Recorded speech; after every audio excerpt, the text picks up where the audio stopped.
महाराष्ट्र नवनिर्माण सेनेचे अध्यक्ष राज ठाकरे यांनी आपल्या गुढीपाडवा मेळाव्यात बोलत असताना बँकांचा कारभार हा मराठीमध्ये होतोय की नाही ते पहा असा आदेश मनसैनिकांना दिलेला होता आणि त्यानंतर राज ठाकरेंचा आदेश शिरसावंद मानून कार्यकर्त्यांनी बँका गाठल्या आणि बँक कर्मचाऱ्यांना याबाबत जाब विचारायला सुरुवात केली। या दरम्यान काही ठिकाणी कार्यकर्ते आणि कर्मचाऱ्यांमध्ये वाद झाल्याचंही दिसलं आणि त्यानंतर बँक ऑफ महाराष्ट्र ऑफिसर्स असोसिएशननं मुख्यमंत्र्यांना एक पत्र लिहिलं होतं आणि या प्रकरणी कठोर कारवाई करण्यासोबतच सुरक्षेसाठी उपाययोजना करण्याची मागणी संघटनेनं केलेली होती।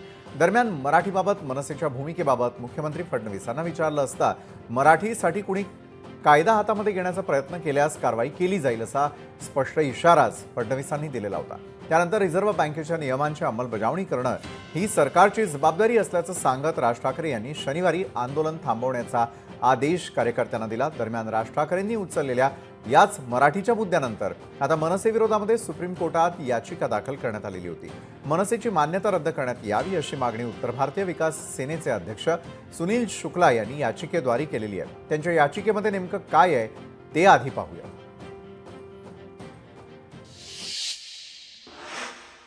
सुनील शुक्लांच्या याचिकेत नेमकं काय तर राज ठाकरेंनी गुढीपाडव्याला केलेल्या भाषणामुळे मॉल, बँक आदी ठिकाणी नोकरी करणाऱ्या हिंदूंवर मराठी बोलत नसल्यानं हल्ले होत आहेत।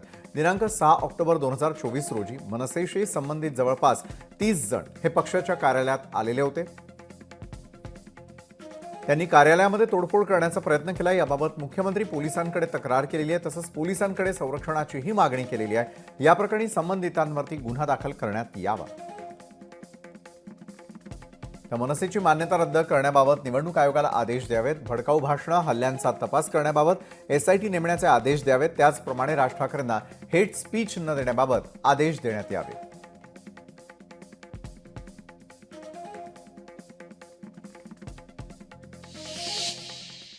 तर सुनील शुक्लांच्या या याचिकेनंतर मनसैनिक मात्र चांगलेच आक्रमक झालेले होते आणि या संदर्भात मनसे नेते संदीप देशपांडे यांनी एक्सवरती एक पोस्ट करत निर्वाणीचा इशारा दिला। यावेळी त्यांनी भाजपवरही निशाणा साधला। त्यांनी तेव्हा काय प्रतिक्रिया दिलेली होती तीही पाहूया। आमच्या पक्षाची मान्यता राहावी की नाही राहावी ते कोण बाह्य राहणार काय?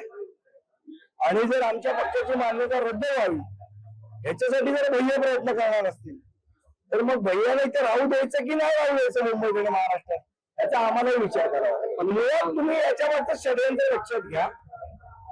प्रादेशिक पक्षांना संपवण्याचं षडयंत्र हे भारतीय जनता पक्ष करते आणि त्यांचेच पिट्टू आहेत जे कोण आहेत ते आणि त्यांच्या माध्यमातून करायचा प्रयत्न करते। पण अशा गोष्टींना आम्ही घाबरत नाही आणि जर आम्हाला कोणी संपवण्याचा प्रयत्न केला तर त्याला इथे ठेवायचं की नाही याचा पण आम्ही विचार करतो।